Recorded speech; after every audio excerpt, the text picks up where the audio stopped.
بسم اللہ الرحمن الرحیم۔ اچھا جی، یہ دوسرا سوال ہے، یہ ایکچولی کافی پرانا سوال ہے اور یہ بجٹ کے بعد آیا تھا سوال، لیکن پھر ریکارڈنگ میں اس کا جواب دینے سے پہلے ہی کچھ حالات بدلنے شروع ہو گئے، تو یہ سوال رہ گیا۔ سوال یہ تھا کہ ایسا ٹائم ریئل اسٹیٹ میں 12 سال سے نہیں دیکھا، بہتر ٹائم کب آئے گا، نئی انویسٹمنٹ کب آئے گی؟ یہ بڑا پرانا سوال ہے۔ تو اب ایک اور سوال آیا جو اس کے ساتھ میچ کرتا تھا، تو میں نے کہا چلیں اب اس کا بھی جواب اکٹھا ہی دونوں کا دے دیتے ہیں۔ دیکھیں، جب تک کہ پولیٹیکل اور اکنامک سٹیبلٹی کسی ملک میں نہ آئے، اس وقت تک لوگ کوشش یہ کرتے ہیں کہ کیش کو ہاتھ میں رکھتے ہیں، انویسٹ نہیں کرتے۔ ایک ہی جنرل رول ہے، اور اگر انویسٹ کرتے بھی ہیں تو بڑی سیف قسم کی انویسٹمنٹ کرتے ہیں۔ آپ نے دیکھا ہوگا آج کل کے حوالے سے کہ جب سے یہ جنگ شروع ہوئی ہے، سونے کی قیمتیں اوپر جانی شروع ہو گئی، تو یہ ایک چیز آپ کو نظر آ رہی ہے، بٹ کوائن اوپر جانا شروع ہو گیا ہے۔ پاکستان کا حالت تھوڑی سی فرق ہے کہ یہاں پہ سٹاک مارکیٹ اوپر جا رہی ہے، لیکن دنیا میں سٹاک مارکیٹ نیچے گئی ہے، کیونکہ جب بھی جنگ شروع ہوگی، انسرٹنٹی آ جائے گی، تو انویسٹمنٹ کا جو کانفیڈنس ہے وہ نیچے آ جاتا ہے، تو پھر لوگ انویسٹمنٹ نہیں کرتے۔ لوگ بجٹ سے پہلے یہ ایکسپیکٹ کر رہے تھے کہ جی شاید گورنمنٹ اس بجٹ کے اندر کوئی ریلیف دے گی، اور شاید ریئل اسٹیٹ کا وہی ٹائم جو پہلے تھا 2019-20 میں وہ دوبارہ آ جائے گا، لیکن ایسا نہیں ہوا، اور پراپرٹی پہ کچھ ٹیکسز اور لگ گئے، اور ان بیچاروں کی جو امیدیں تھیں وہ پھر ختم ہو گئیں۔ اور پھر ہوا یہ کہ آپ نے دیکھا ہوگا کہ جو لوگوں کی امیدیں، لوگوں نے پیسے روکے ہوئے تھے، وہ ایک دم آپ کو سٹاک مارکیٹ اوپر جاتی نظر آئی، کہ اب لوگوں نے پیسے تو لگانے تھے، اور پھر وہ سٹاک کے اوپر جوا کھیلنا شروع ہو گئے، اور پھر سٹاک نیچے بھی آ گیا۔ یہ میں آپ کو جولائی اگست کی بات بتا رہا ہوں۔ تو یہ اس کا مطلب ہے کہ لوگوں کے پاس، یعنی کہ اگر آپ اس زبان میں سمجھیں، لیکوڈیٹی تھی، اور وہ لیکوڈیٹی جو انہوں نے انویسٹمنٹ کرنی تھی، پراپرٹی میں نہیں کی، انتظار کرتے رہے، اس کے بعد کہیں نہ کہیں تو کرنی تھی، ڈالر میں کرنی شروع کر دی، لوگوں نے ڈالر خریدنا شروع کر دیا، یا پھر سٹاکس میں لگانا شروع کر دیا۔ اچھا، اب جب بجٹ کے بعد سے پھر کیا ہوا، انفلیشن بڑھتی گئی آپ کے سامنے، اور اس کے بعد اور لوگوں کی انسرٹنٹی بڑھنی شروع ہو گئی، لوگوں نے ہائر ٹیکس پرچیز پہ بھی ہو گیا، اور اس کے بعد پراپرٹی کے اندر، ابھی بھی پراپرٹی کے اندر ڈیولپ سوسائٹیز میں قیمتیں بڑھ رہی ہیں۔ یہ اکثر اوقات مجھے جو کمنٹس آتے ہیں نا، وہ ان شہروں سے آتے ہیں جہاں پہ حالات فرق ہے۔ مثلا کراچی سے مجھے آتا ہے کہ جی یہ بھی بیٹھ گیا تو وہ بھی بیٹھ گیا تو وہ بھی بیٹھ گیا۔ آپ صاحب جو کراچی میں بیٹھے ہیں ان کو نہیں پتا لاہور میں کیا ہو رہا ہے، تو لاہور کی جو ڈیولپ سوسائٹیز ہیں وہاں پہ تو کچھ نہیں بیٹھا، بیٹھنے سے مراد یہ کسٹمر کم ہو گیا، لیکن قیمتیں کم تو نہیں ہوئی۔ ہاں، فائلوں والے جو سے ہیں وہ پٹ گئے، پلاٹ والے تنگی میں ہیں، بیچنا چاہ رہے ہیں، اس کی وجہ کچھ اور ہے، اس کی وجہ وہ ٹیکس ہے، وہ جو لگا ہے ڈیمڈ انکم کے اوپر 7E جسے آپ کہتے ہیں، اس کی کچھ اور وجوہات ہیں، لیکن ایک عام آدمی کو وہ اس کو ان باتوں کو انٹرپریٹ نہیں کر پاتا، تو وہ اپنے ریالٹی سے پورے کا پورے ملک کو دیکھ رہا ہوتا ہے، تو ایسا نہیں ہوا۔ یوزلی 2 سے 3 سال لگتے ہیں، جب ملک اس لیول پہ چلا جائے تو اس کو باہر نکلتے ہوئے 2 سے 3 سال لگ جاتے ہیں۔ لیکن پاکستان کے اندر الحمدللہ یہ جو پچھلے 1 مہینے سے ہوا ہے، یہ سارا سال، اور یہ کوئی پولیٹیکل گورنمنٹ کر نہیں سکتی تھی۔ اللہ کا شکر ہے کہ یہ آرمی نے یہ کام کیا پاکستان کے میں، جو بہت ضروری کام تھا، یہ جو مافیاز کے اوپر جو ہاتھ ڈالا ہے، میں اس کے حوالے سے بات کر رہا ہوں۔ آپ کے سامنے جو 1 مہینے کے اندر امپرومنٹس نظر آئی ہیں، وہ 40-50 روپے ڈالر سستا ہو گیا۔ اب آپ سوچیں اس کے کیا کانسیکوینسز ہیں۔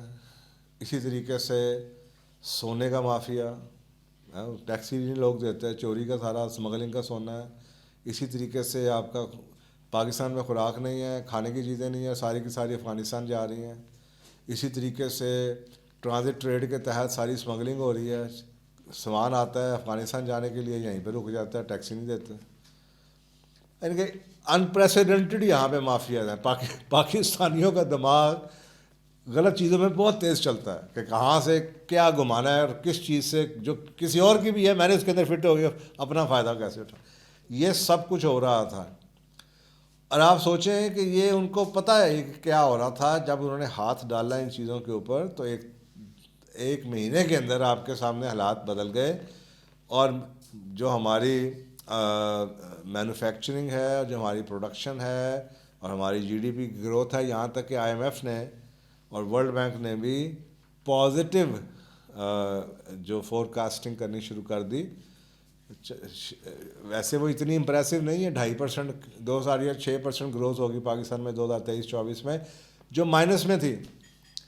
تو اگر مائنس کو دیکھا جائے تو 2.5% 2.67% بہت ہے. تو وہ جو سائن ہے وہ شو کرنا شروع ہو گئے ہیں. اچھا اب اس کی ایک اور سائڈ ہے. تو یہ تو اکانومی میں ٹائم لگتا ہے, لیکن اللہ کی طرف سے شاید اللہ کو رحم آ گیا اور یہ بڑا صحیح سٹیپ اٹھا لیا گیا ہے. آرمی نے اچھا سٹیپ اٹھایا ہے.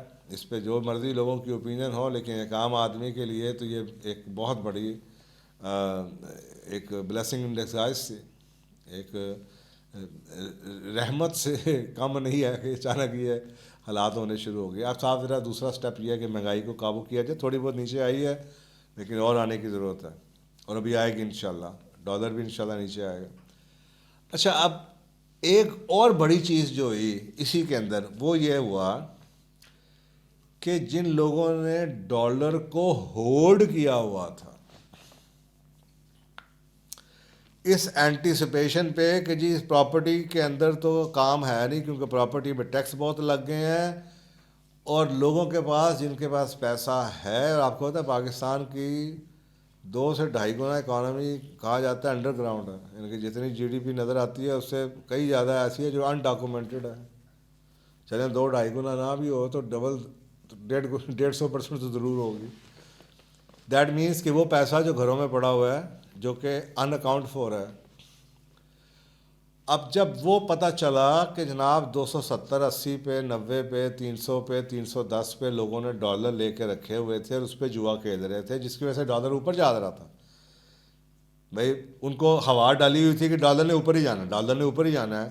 تو جس کے گھر پیسے پڑے تھے اس کو پتا تھا کہ میرا پیسہ کم ہو رہا ہے, ڈیویلیو ہو رہا ہے. اس نے بھی ڈالر خرید سے اوپن مارکیٹ میں اس کو چاہے 310 کا ملا, 315 کا ملا, 320 کا ملا, 300 کا ملا, جہاں پہ جس کو ملا اس نے خریدی گیا, اپنے آپ کو بچانے کے لیے بھی اور اس لیے کہ جی میرے پیسے بڑھ جائیں, کیونکہ یہ ہوا اڑا دی گئی تھی کہ ڈالر 400 پہ بھی جا سکتا ہے, 500 پہ بھی جا سکتا ہے. اب ہوا یہ کہ لوگوں نے اوپن مارکیٹ سے ڈالر خریدنا شروع کر دیا. جب اس کی ڈیمانڈ بڑھ گئی تو صاف ظاہر ہے کہ اس کی قیمت بڑھنی شروع ہو گئی, ڈالر مہنگا شروع ہو گیا. جب گورنمنٹ نے یا ہاتھ ڈالا ہے تو میں نے تو بلکہ اتنا سخت بھی کہا تھا, میں نے کہا تھا ان کو چاہیے کہ یہ اعلان کر دیں کہ جی 15 دن ہے, 1 مہینہ ہے, جس نے 1 ہفتے کے اندر ڈالر جو کیش کرانا کرا لو, نہیں تو 10 دن کے بعد یا 15 دن کے بعد ڈالر کیش کرانے کے لیے آؤ گے تو ہم آئی ڈی کارڈ بھی مانگیں گے, پوچھیں گے بھی اس کا سورس کیا ہے. پھر دیکھیں ہوتا کیا, بوریوں کی بوریوں ڈالر باہر آتا. تو ابھی بھی کئی لوگ ایسے ہیں جو کہ ڈالر اتنا ان کے پاس پڑا ہے کہ وہ اس کو اوپن میں لا نہیں سکتے. ان کو ڈر ہے کہ جی وہ پوچھ گچھ نہ ہو جائے. لیکن وہ آپ کو پتا ہے کہ جی ہماری ایجنسیوں کو پتہ تو ہے, ان کو پتہ تھا کہ یار کہاں پہ 1-2 اخباروں میں خبریں بھی آئی ہیں کہ اس کے گھر سے ڈالر اتنا نکل آیا, اس کے گھر سے اتنا نکل آیا. تو جب یہ پینک میں لوگوں نے بیچنا شروع کیا تو ڈالر نیچے آنا شروع ہوا. اچھا اب چلیں ڈالر انہوں نے کیش کرا لیا کیونکہ نقصان ہو رہا تھا. 300 کا لیا ہوا ہے 280 کی آ رہی ہے, کہیں 250 پہ آ گیا تو میں تو ڈوب جاؤں گا. لوگوں نے پینک میں بیچنا شروع کر دیا, اور یہ پینک میں جب بیچا آپ صاحب ان کے پاس پھر روپیہ آ گیا, ڈالر نے بیچ دیا, کچھ نے بیچ دیا. ابھی کافی لوگوں نے ابھی بھی بوریاں گھر میں باندھ رکھی ہیں. وہ تو اسی وقت جب یہ کہہ دیا جائے نا کہ اتنی دیر کے بعد اگر آپ نے 15 دن کے اندر نہ جمع کرایا ہے تو اس کے بعد جو ڈالر آپ کو ملے گا وہ پھر جناب آپ کو سورس بھی بتانا پڑے گا, پھر شاید لوگ سیدھے ہو جائیں. اور اگر یہ بھی نہ کیا پھر ایک اور اگلی پالیسی بھی ہو سکتی ہے کہ بھائی ان کو اندر کر دیں. تو اب یہ جو روپیہ انہوں نے کیش کروایا ڈالر دے کے, اب انہوں نے اس کا کیا کرنا ہے.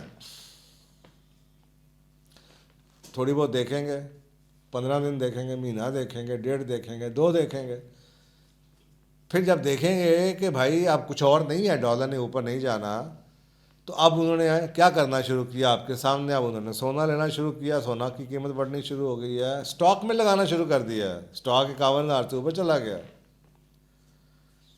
دنیا میں اسٹاک نیچے ہے، پاکستان میں اس لیے اوپر جا رہا ہے کہ بھائی وہ جو پیسہ گھروں میں پڑا ہوا تھا ڈالروں کے اندر، جب وہ کیش ہوا تھا وہ کیا کرے؟ وہ گھر میں کیا کرے اس کو، پیسے کو؟ تو اب جب یہ اسٹاک کا بھی جوا کھیلنا بند کر دیں گے تو پھر ایک اور آپشن بچتی ہے، اتنا پیسہ کہاں پہ لگائیں، پھر وہ ایک ہی بچتی ہے، وہ ریئل اسٹیٹ ہے۔ تو امید یہ ہے کہ 4-5 ابھی بھی آہستہ آہستہ ہل جل شروع ہو چکی ہے، کچھ آپ کو پتہ ہے فارن انویسٹمنٹ بھی آ رہی ہے پاکستان میں ریئل اسٹیٹ کے میگا پروجیکٹس پہ، اسلام آباد میں بھی کچھ آ رہی ہے، کچھ لاہور میں آ رہی ہے، کچھ بڑے اسپیشل قسم کے پروجیکٹس ہیں ریئل اسٹیٹ کے اوپر۔ تو یہ پیسہ جب لوگ اس پہ اسٹاک کے اوپر لگانے سے رک جائیں گے تو یہ اب دوسری سائڈ جون سی ہے وہ ریئل اسٹیٹ کی میں ڈالیں گے پیسے، تو ریئل اسٹیٹ کے اندر بھی انشاءاللہ آپ کو کچھ ہی مہینوں میں تھوڑی بہت ہل جل ہونی، سپیڈ نظر آنی شروع ہو جائے گی، لیکن وہ بھی صرف اس وہ فائلوں کا بزنس کی بات نہیں کر رہا، جوئے کی بات نہیں کر رہا، ریئل اسٹیٹ کی ریئل انویسٹمنٹ کی بات کر رہا ہوں، وہ آپ کو انشاءاللہ نظر آئے گی۔ تو یہ جو آپ کہہ رہے ہیں کہ 12 سال سے ایسا ٹائم نہیں دیکھا، تو شاید وہ 19 والا ٹائم نہ آئے جس پہ آپ کو ایمنیسٹیاں ملی ہوئی تھیں، لیکن جو ایک ورسٹ سینیریو تھا کہ جی کسٹمر بیٹھ گیا، وہ نہیں ہوا، تو وہ میرا خیال ہے کہ ریئل کسٹمر کے لیے ہلچل شروع ہو جائے گی، اور جو باقی چیزیں آپ کو نظر آتی ہیں کہ فائلوں شائلوں کا وہ ان کا فیوچر فی الحال تو بلیک ہی نظر آ رہا ہے، گرے نظر آ رہا ہے۔ اس کی وجہ یہی ہے کہ جی وہ سوسائٹیاں جو سی ہیں وہ اکثروں کے اوپر تو کریک ڈاؤن ہو رہا ہے، اور وہ ہم پہلے بھی کہتے تھے فائلوں کا کام نہ کریں، لیکن لوگوں کو یہاں پہ چسکا پڑا ہوا ہے۔ اب یہ ایک اور سوال ہے، پھر اس کا جواب دوں گا فائلوں کے اوپر۔ تو یہ تھوڑی سی آپ کے لیے اس میں امید کی کرن بھی ہے کہ حالات آئیں گے، لیکن شاید ویسے نہ آئیں جو آپ کہہ رہے ہیں 19-20 والے، لیکن اچھے حالات ہوں گے، پراپرٹی کی قیمت اب بڑھنی اسٹیبل ہونی شروع ہو جائے گی۔ جزاک اللہ۔